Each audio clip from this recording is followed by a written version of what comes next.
All right, so next up we'll have a panel on transmission impacts, and that's hosted by Eric Laverty from ACES.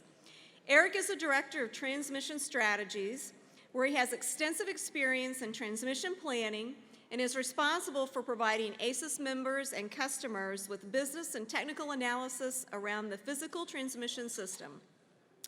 Eric also provides intelligence, planning engineering, regional transmission organization, or RTO support, project review, as well as SWOT analysis support that focuses on strengths, weaknesses, opportunities, and threats for ACES members and customers. Our panel also includes Jennifer Curran from MISO, Lanny Nickell from SPP, and Stephen Herling from PJM. Please welcome our panel.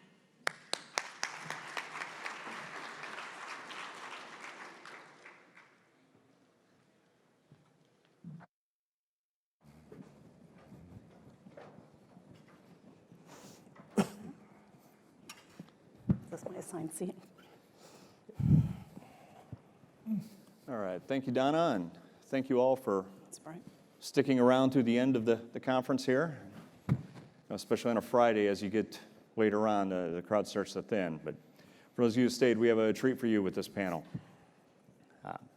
Be facilitating this discussion about transmission, these three individuals up here. We're going to spend the next hour talking about transmission, which we all find really exciting, and we expect that you will too. Now, if you're not excited just after that introduction, then sometime in the next 58 minutes, we think you'll catch the transmission fever here. After I introduce the panel, each member will talk for a few moments about what their company is doing for transmission, particularly those actions impactful to cooperatives. Then we will dive into just a handful of transmission-related topics. And we only picked a handful because, like a transmission line is hundreds of miles long and lasts for 40 years, sometimes the discussions on these topics can last a long time and go really deep. And towards the end, we will take audience questions as well. Now, in my role here at ACES, I answer a lot of questions about wires. Often, I have to interface with the organizations led by our panelists. I've had the privilege of working with, for, and occasionally against each of them on various points and over various issues over the last 18 years. Let's introduce these industry leaders right now. First, moving from east to west, their territories here, please welcome Steve Herling, Vice President of Planning at PJM Interconnection. He is responsible for the oversight of the System Planning Division, which includes transmission planning, interregional planning, interconnection projects, interconnection analysis, infrastructure coordination, and resource adequacy planning. Mr. Herling has been involved extensively in the development of PJM's regional transmission expansion planning process and resource adequacy planning process. Recently, he has been actively involved in the development of PJM's competitive transmission solicitation process, as well as efforts to enhance the coordination of planning activities across the ISO-RTO boundaries. Prior to joining PJM, Mr. Herling worked for the General Public Utilities Service Corporation in systems operations and the American Electric Power Service Corporation in bulk transmission planning. He has a Bachelor of Science in Electrical Power Engineering and a Master of Engineering degree in Electric Power Engineering, both from Rensselaer Polytechnic Institute. He is a licensed professional engineer in the state of Ohio. Please welcome Steve.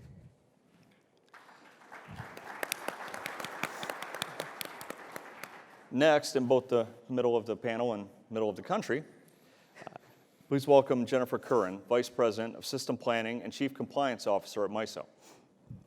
Jennifer leads the company's ongoing efforts to ensure wholesale market participants and ultimately energy consumers benefit from MISO's regional coordination of short and long-term system planning.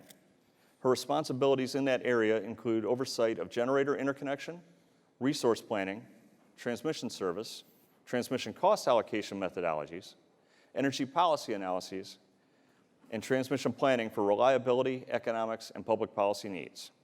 And additionally, as of January of this year, Ms. Curran serves as MISO's Chief Compliance Officer.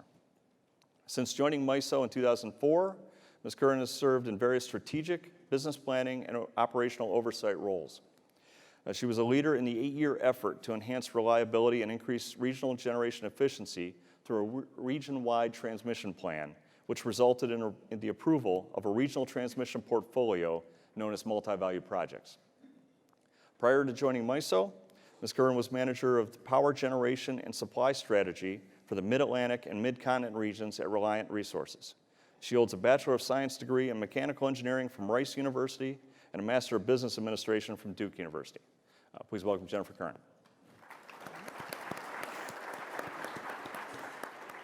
And nearest me, but farthest west in service territory, please welcome Lanny Nickell, Vice President of Engineering for Southwest Power Pool.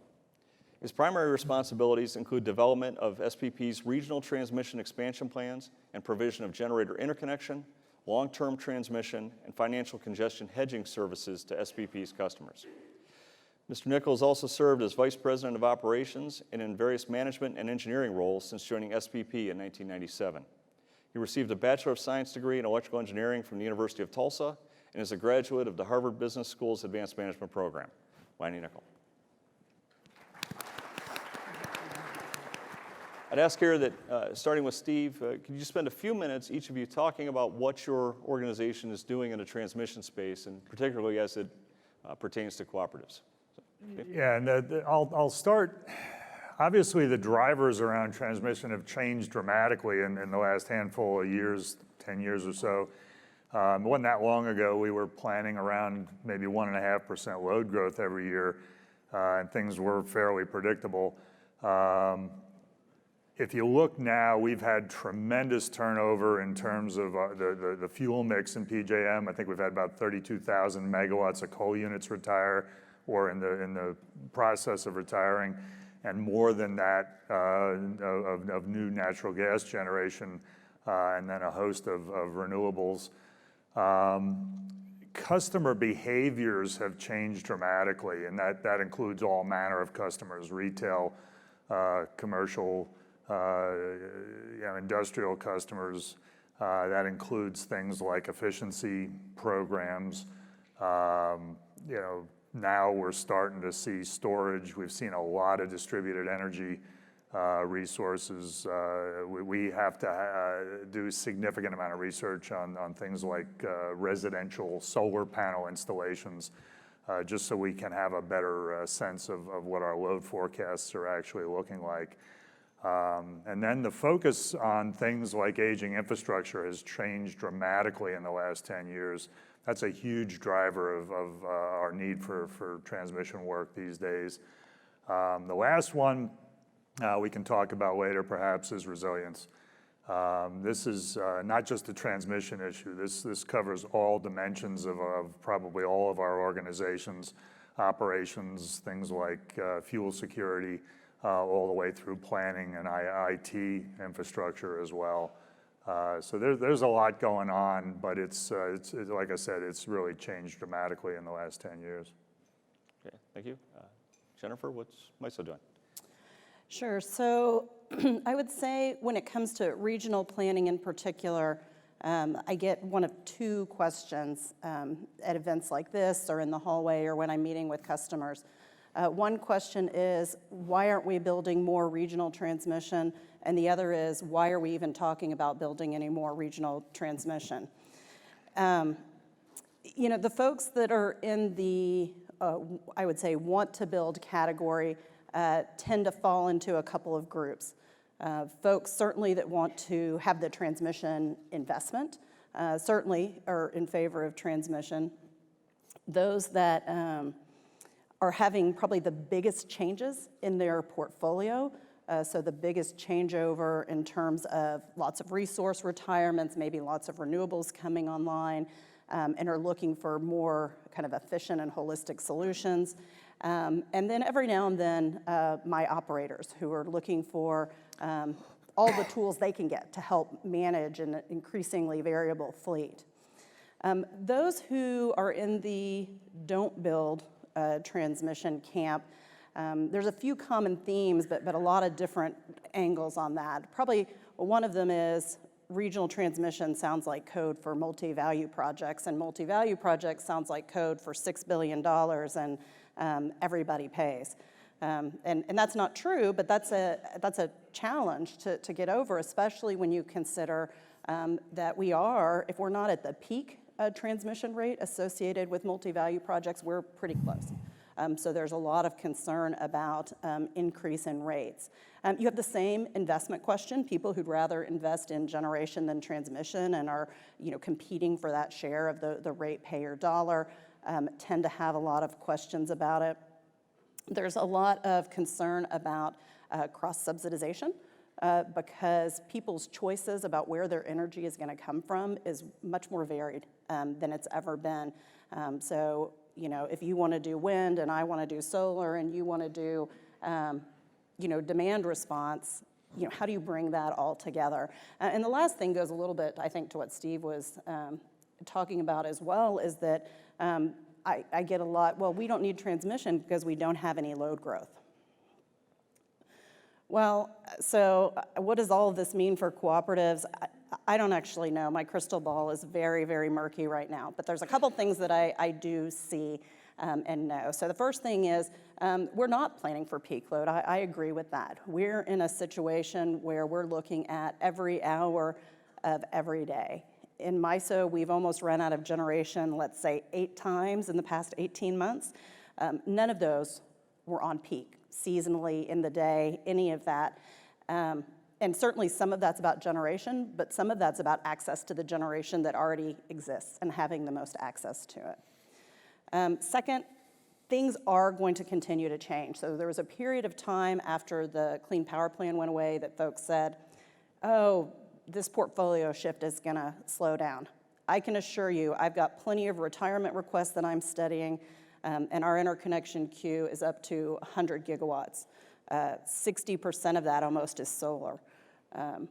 All of that's not going to get built, certainly, but clearly there's still a desire for utility scale generation and really renewables. Gas is less than 10% of the queue right now. The last thing I'll say that I know is that who pays is really the biggest issue, and it really matters. So we share this question about cross-subsidization and how do you think about the beneficiaries appropriately, and how do you think about it when you're thinking about the value of transmission in a different way.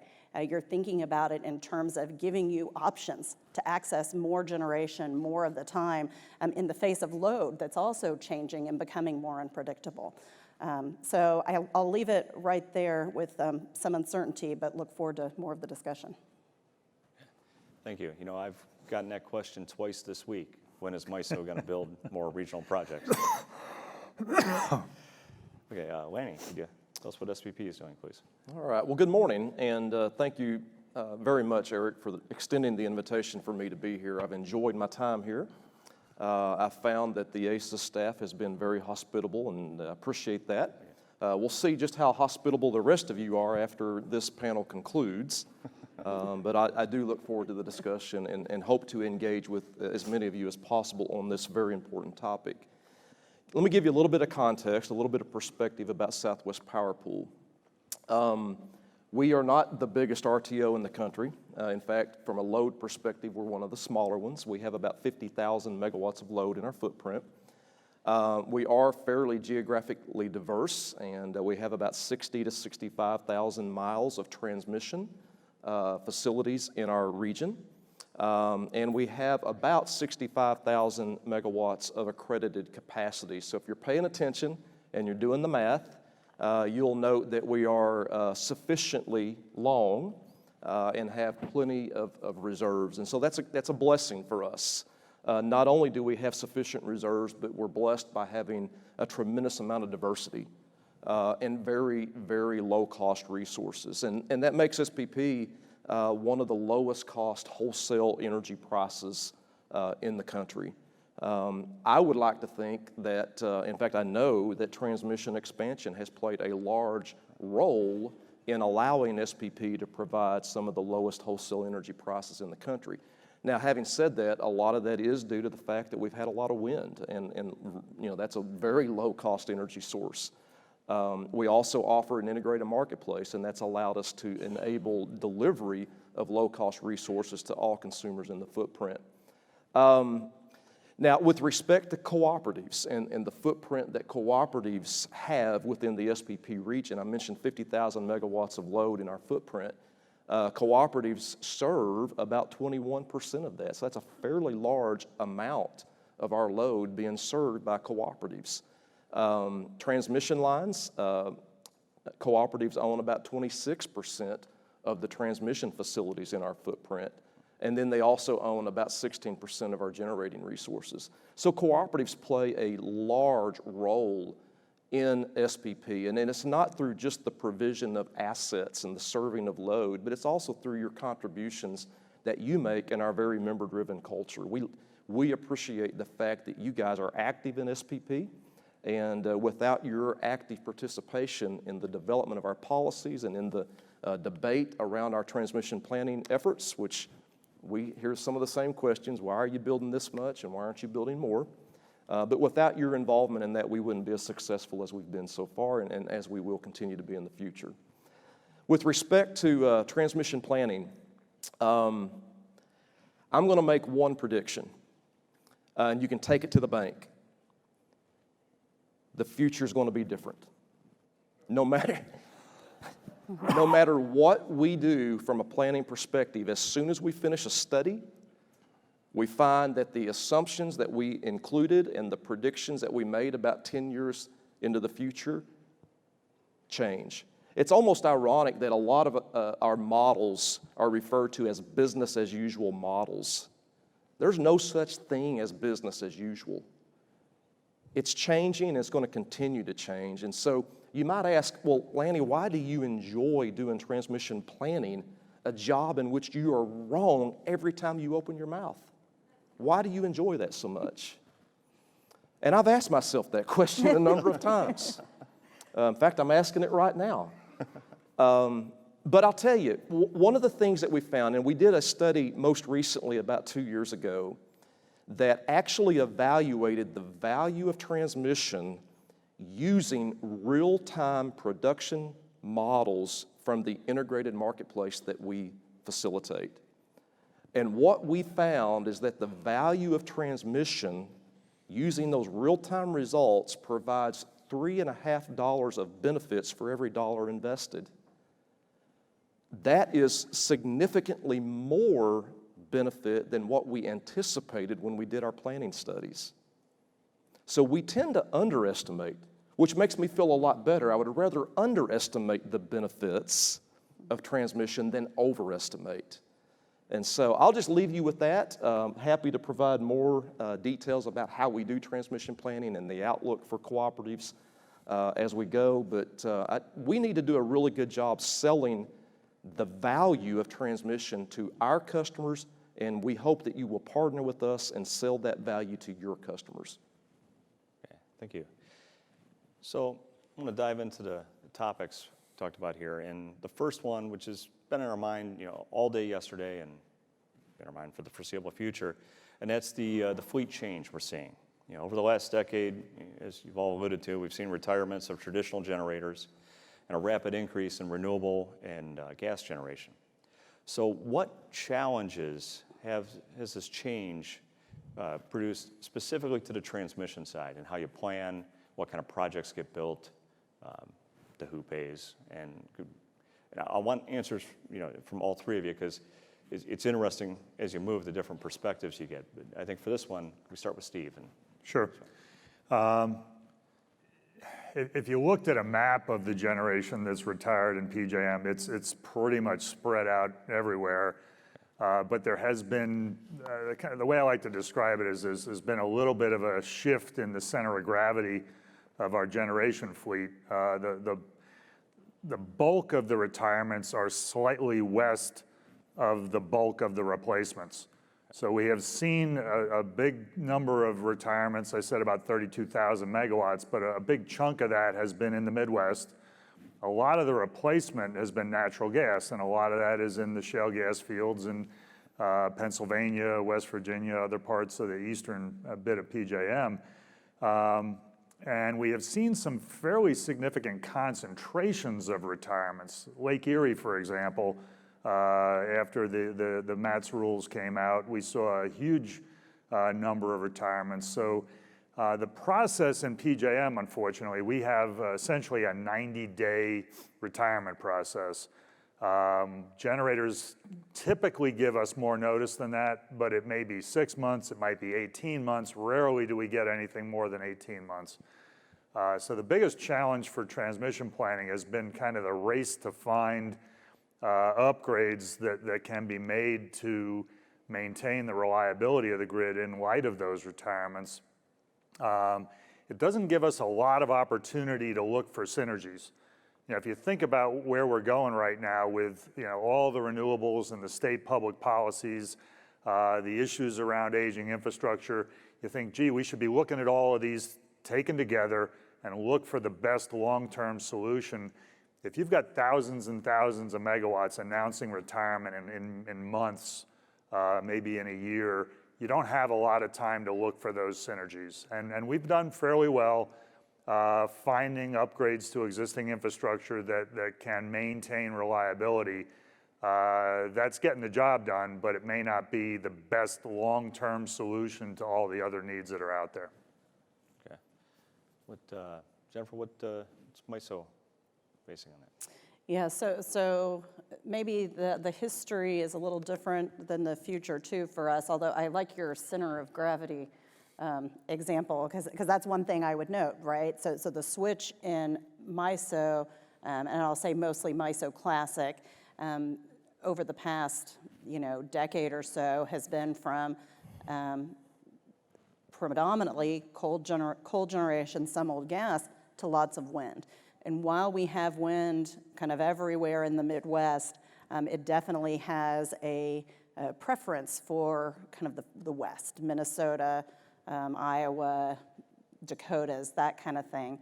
And that's not necessarily where the load is. So you've got a transmission system that's not ready to support it. And so with the multi-value projects, one of the things we were able to do was take that step back and say, okay, how can we do this more efficiently from a transmission planning perspective and get to those outcomes? So, those projects are still going into place, but you definitely have seen the effects of, congestion out west and negative prices and things like that. And those were the days when our queue was maybe 40 gigawatts, I don't know, and we thought that was enormous. Well, now we're at 100. And now we're at 100, and it's not just wind, it's solar, it's companies that are looking to do, utility scale versus behind the meter. And so obviously that brings operational challenges like I talked about because of the variability. But solar and wind together actually provides some benefit, right? The wind tends to be dying off when the sun is shining and vice versa. So that presents some opportunities, I think, for transmission and thinking about how can you harness those synergies by connecting them better together. On the other hand, it goes back to that cross-subsidization question I talked about. Because there's so many choices in the renewable space, this question of who pays for the transmission, I think is more, it's always been the most complicated question. And I think it's more so than ever because there's a lot of suspicion, but there's also just a lot of questions about how do we think of those benefits, and they're different than the ones we've thought about in the past. If everything is zero cost, well, access to lower cost resources isn't really your benefit question. It's something else, maybe in the reliability or resilience or flexibility space. And so trying to think about how we change that paradigm in transmission planning is one of the challenges I see with what renewables is bringing. Okay, and Lanny?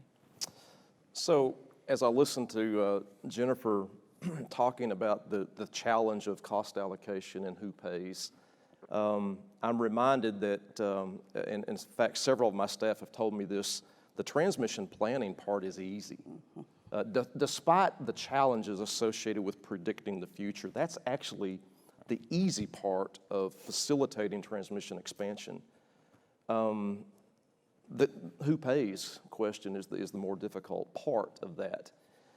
Now, having said that, SPP has been fairly successful since 2004 when we became an RTO. We have directed $10 billion of transmission investment in our footprint about 10% of that to cooperatives. So cooperatives are building about 10% of that $10 billion. A large reason why we've been successful in obtaining member support for that is because we've had states and their commissioners supporting the cost allocation methodology that they themselves developed and approved. And it's a regional cost allocation approach whereby depends on the voltage class. If it's a 300 kV facility and above, it's entirely 100% regionally funded. If it's between 100 and 300 kV, 1/3 of it's regionally funded, and then if it's below 100 kV, it's entirely funded by the local zone. But that's largely why we have been successful, is because of that regional cost allocation mechanism that our state regulators developed and supported. Having said that, you know, I'm often asked how much has wind and the development of wind in the SPP footprint contributed to the need to build more transmission. I'll tell you, 10 years ago, we had very little wind on our system, and now we're up to over 21,000 megawatts of wind. It is now the number 2 supplier of energy in our footprint, just below coal. Represents about 26% of our energy, whereas coal is now down to 42%.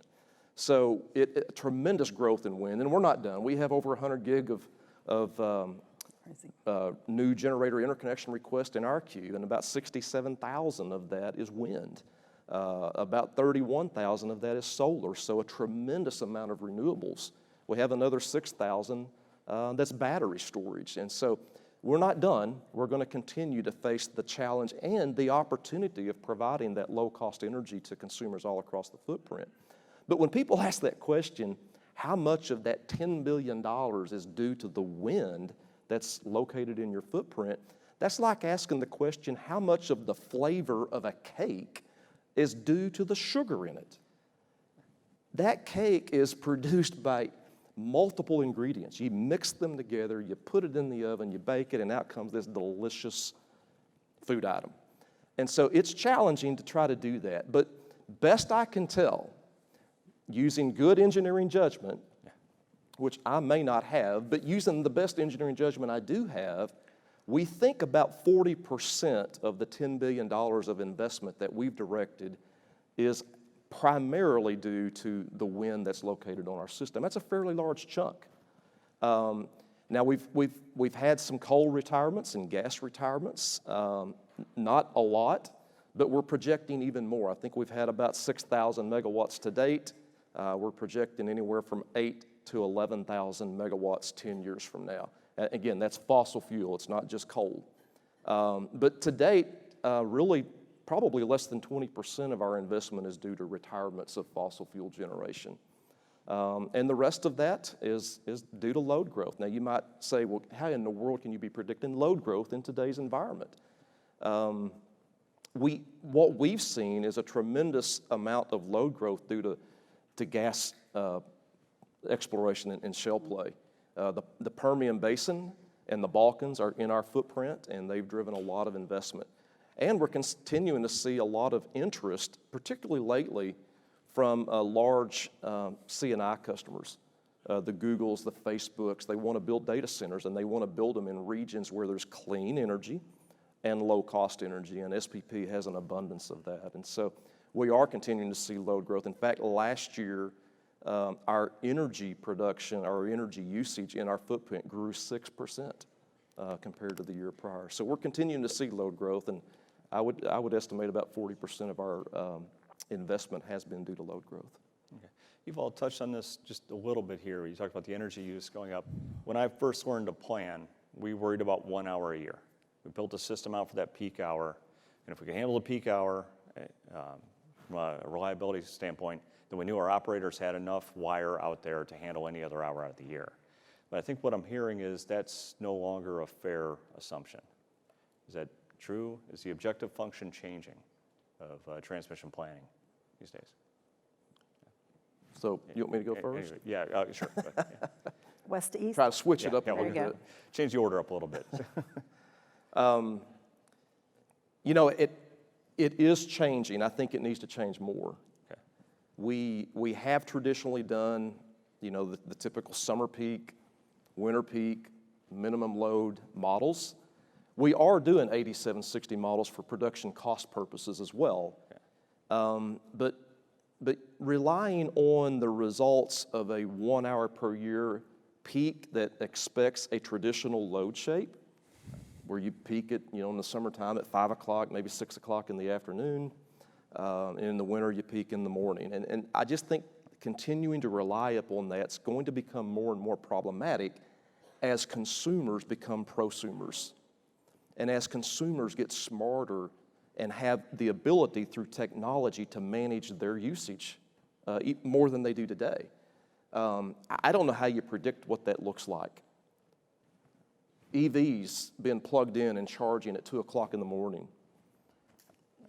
There's just no way that we can continue to use a traditional load shape to predict what transmission is needed in the future. I think we're going to have to start relying more and more on data and information that is more probabilistic in nature and helps us assess the risk of not only being right but also being wrong. And try to develop transmission that has a much higher probability of being used, but not necessarily needed for peak purposes. All right. Jennifer, Steve, anything? Yeah, I would agree with that, right? I mean, there's planning for peak load still has a place, right, that we'll still have to do, but the reality is, you know, right now, peak, you know, all the resources are available and, you know, everybody's ready for it, and it's all this other time that matters, and that's going to be even more important with renewables, and especially the wind, because that's not when the wind is on for the most part at peak. So I think we've got similar kinds of questions in the transmission planning space. This question of what does your load shape look like is a really important one, because for years, you know, we've been doing these scenarios, but really the scenarios were about the generation side mostly. How is that all going to look? And then your load was really a question of whether you're going to grow, you know, 2% or 3% or 1%. Well, now it's, well, no, your hourly shape is going to be a lot different. And the system you need to, the transmission system you need to manage that is going to look a lot different. And I agree, that data is just not out there. I think that's a challenge for the whole industry. I also agree with this risk question. So that's to my, when we think about 8760 and we think about the value is not going to be access to low cost energy. It's going to be the value in keeping the lights on all the time. And how do you value that? And I agree that I think it's going to start to look like not just, you know, what's the value of doing that, but what's the cost of not accomplishing that. So we're in a big paradigm shift in my mind in terms of transmission planning. We had to make a pretty significant shift when we started getting kind of the first wave of wind projects in PJM, because the only really good wind profiles, other than perhaps out in the Atlantic Ocean in PJM, are in Illinois. And obviously there's a lot of MISO wind all in that general area. And what we found was some fairly significant operational issues over the midnight period.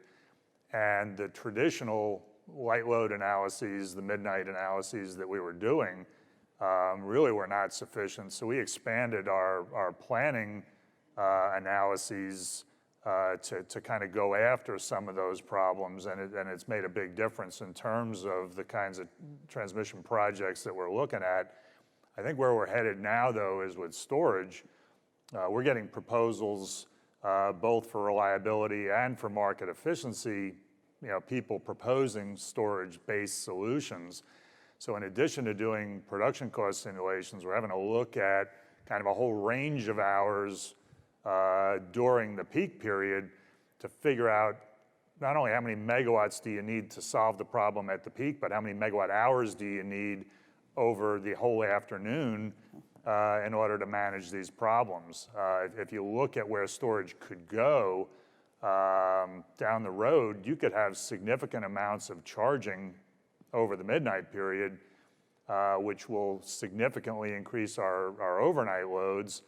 And depending upon what that resource is doing, if it's providing for transportation, we don't see it in the afternoon. If it's providing for the energy market or other electric market uses, you know, we'll see energy, kind of net reduction of energy in the afternoon and a big increase in the midnight period.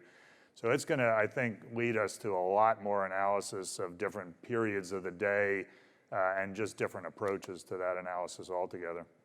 Okay. Well, let's talk about storage a bit. Now, I want to direct this question to Jennifer first here, because I know this week some of your folks are presenting. I read the presentation; it's very good, on a storage as a transmission asset project in Wisconsin. And I know there's another storage as a transmission asset just a few miles from here. But the one in Wisconsin looks to resolve a reliability problem. And it's an interesting take on how to do that. So with these projects coming about, and Lanny mentioned, 6 gigawatts of storage in the queue? Steve, we've talked about as well. How is planning and how is the grid build out going to change because of storage coming into production here? So that's an interesting question. So we have a couple of examples. We don't have a lot. We don't have quite as much in our queue. I think just a few thousand megawatts. So on the one hand, in planning, it's another tool in the toolkit, if you will, right? Another, technical solution as a way to solve specific problems. Storage today doesn't really kind of help the, things like seasonal variability from renewables. But it can help with some of the other reliability and, voltage control and those kinds of things.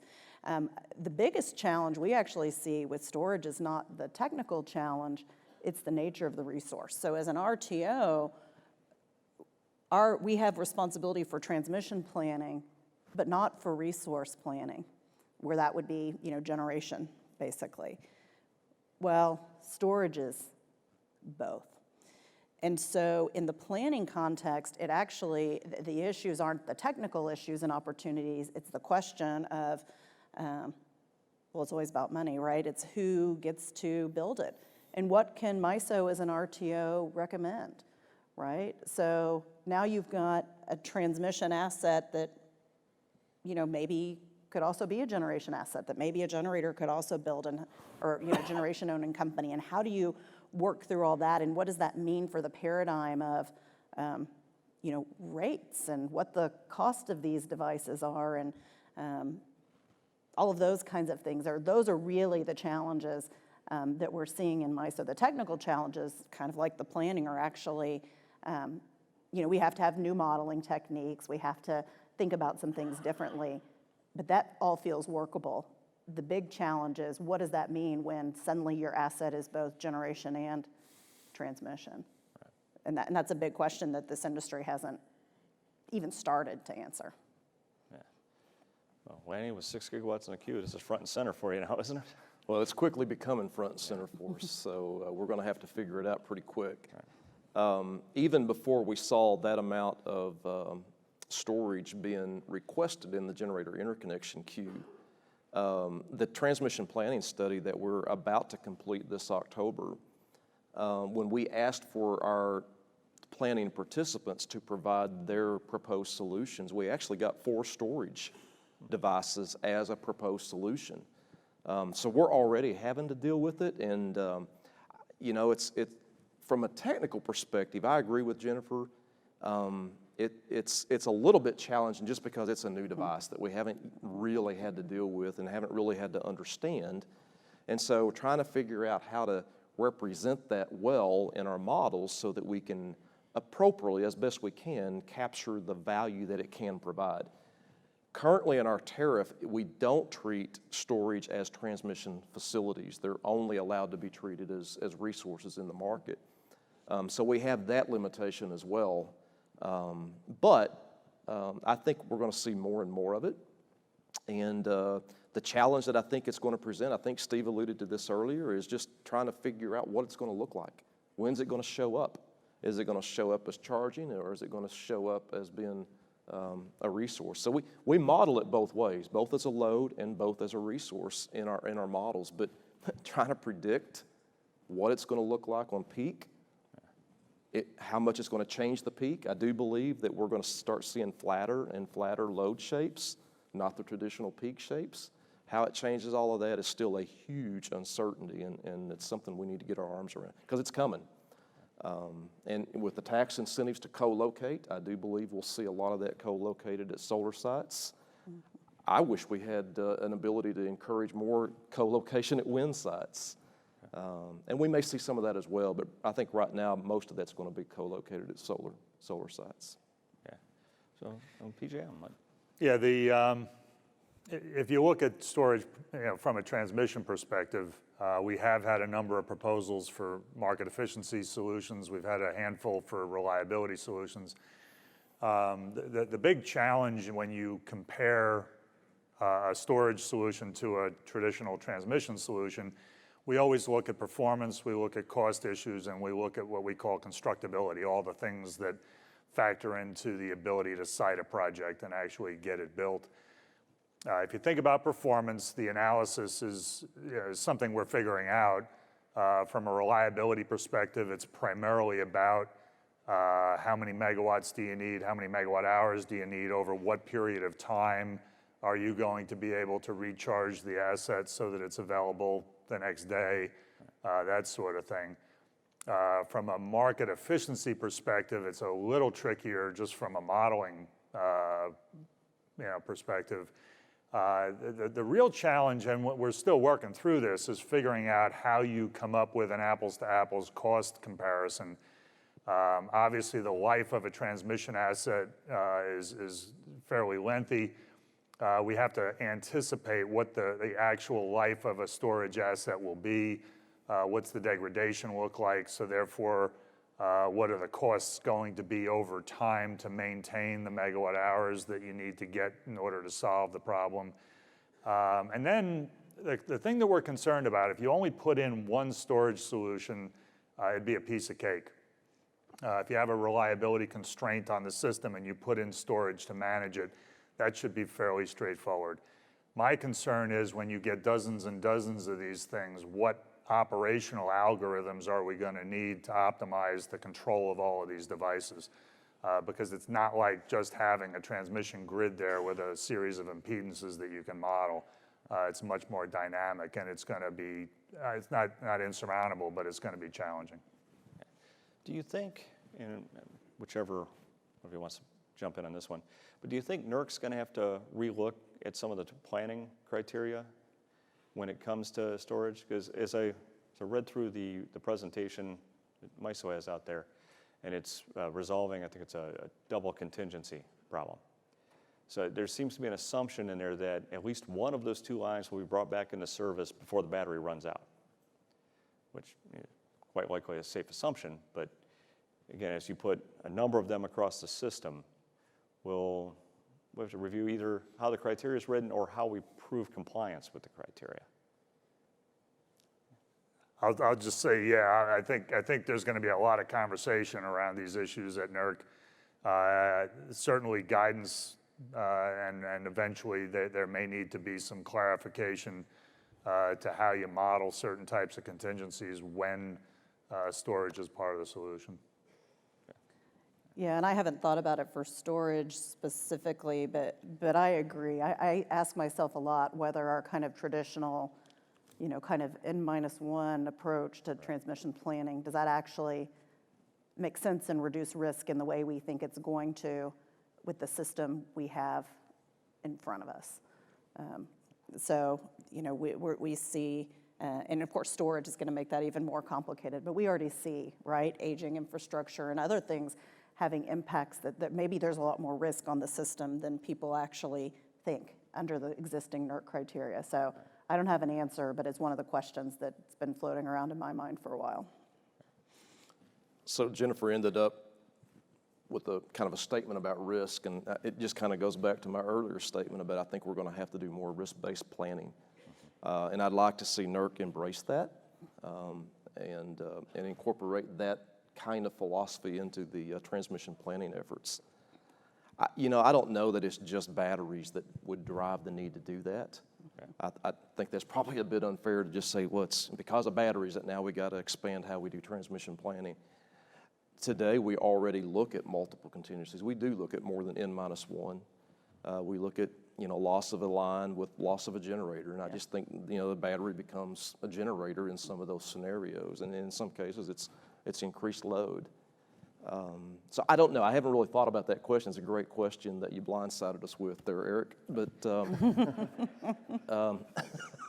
Flowed right through the conversation. but anyway, no, I haven't really thought that much about what NERC needs to do specifically. Okay. There will be a lot of discussion, I'm sure. Okay, well, this next one, shifting gears a bit, but with a good segue.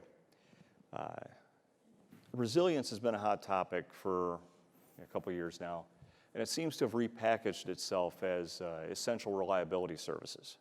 But when I see a description of essential reliability services, I look at it, so, well, it's very similar to what we called resilience last year.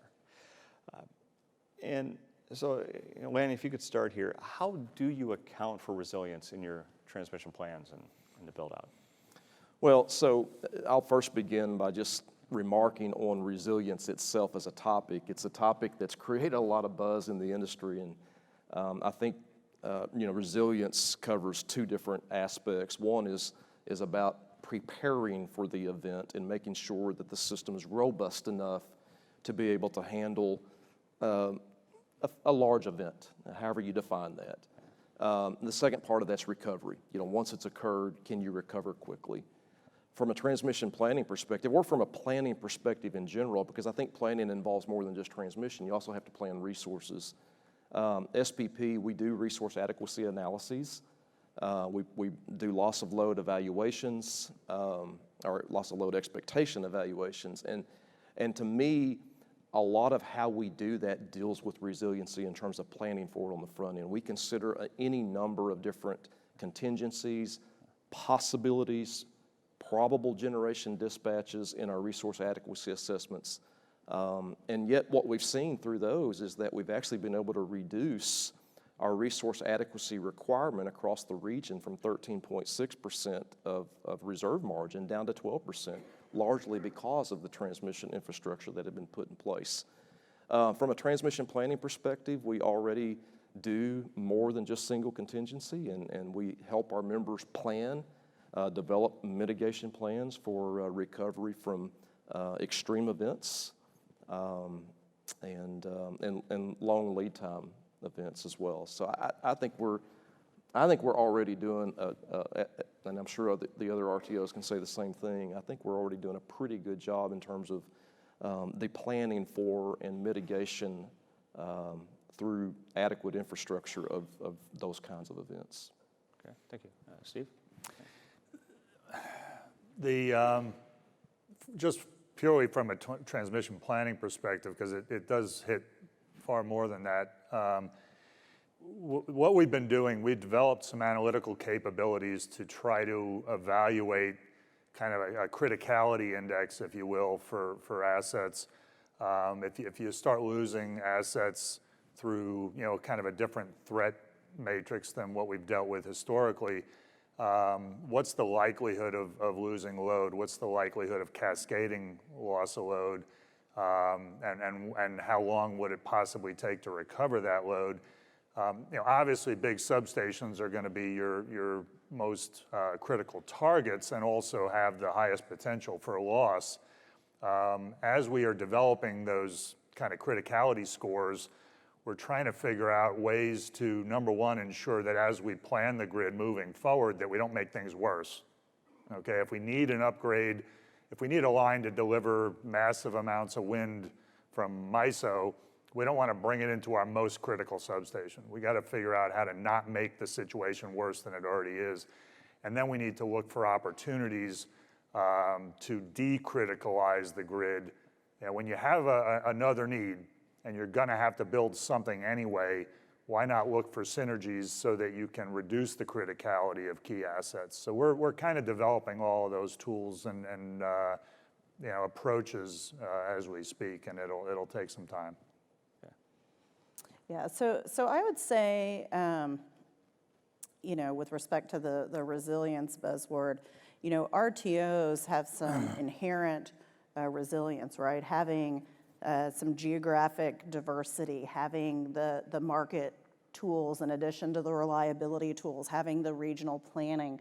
I think all of those things help. When I think about essential reliability services, I think about it more on the generation piece of it.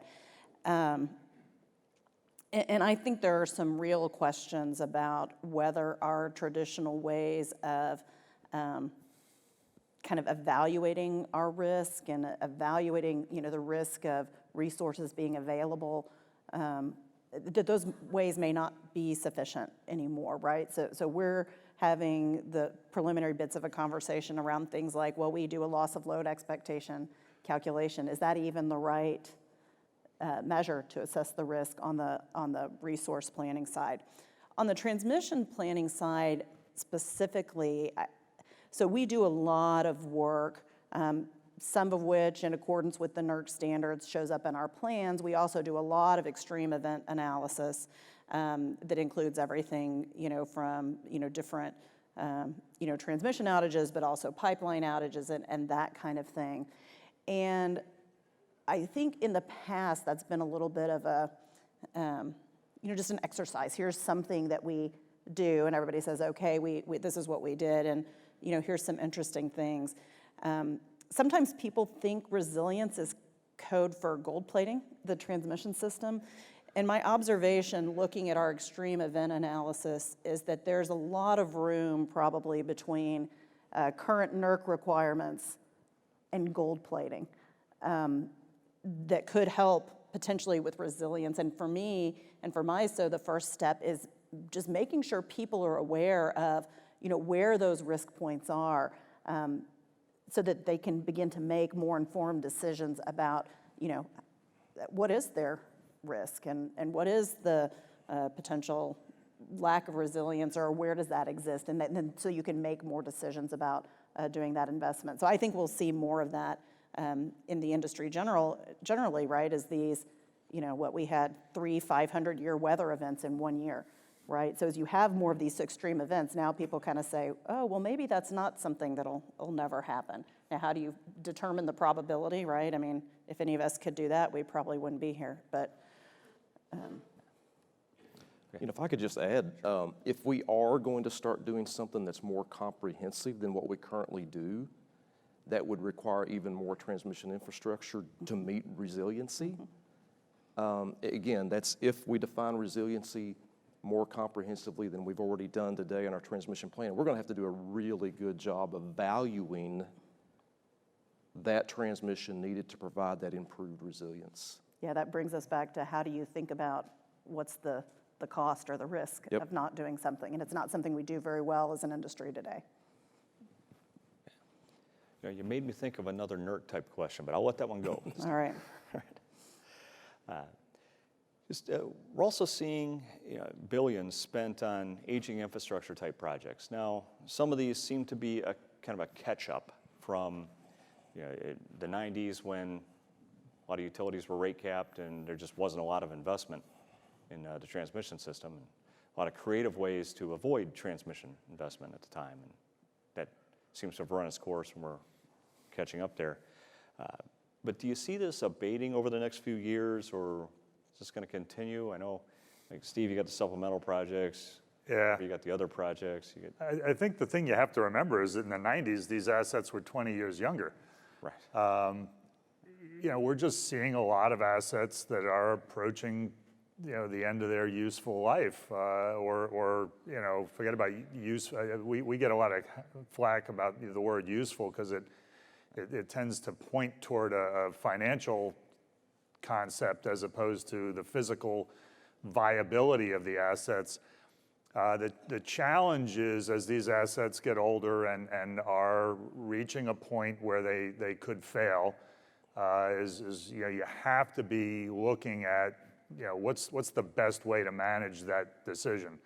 Do you simply replace in kind? Do you, I mentioned synergy before. Do you look at other needs and say, well, this asset's got to go, but the right solution is to build something else because it will meet state public policy needs or it will deal with resilience needs? I think we're going to see costs associated with aging infrastructure for some time now.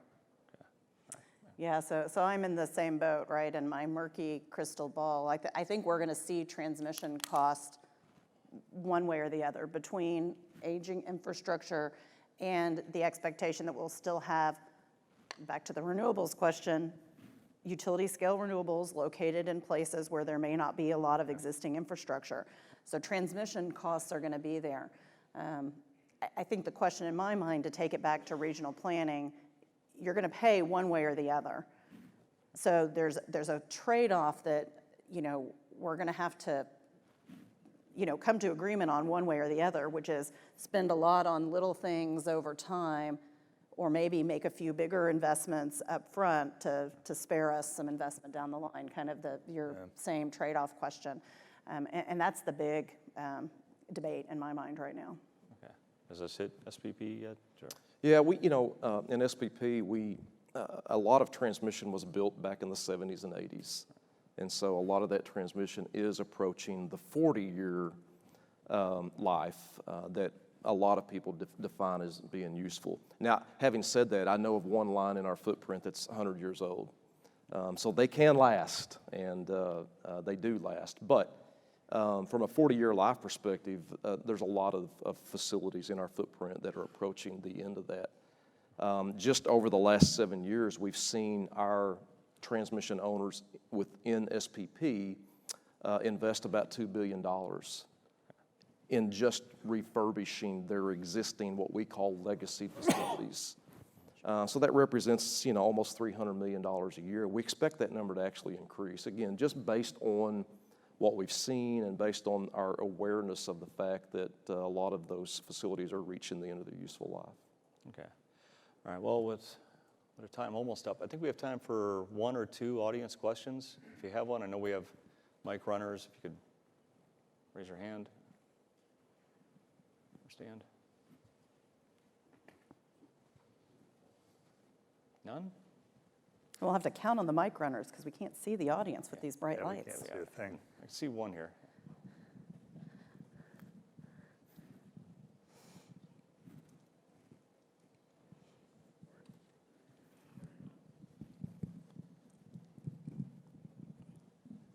I would just ask if you all had any comments on the FERC Order 841 to try to encourage more battery storage or energy storage into the wholesale power markets.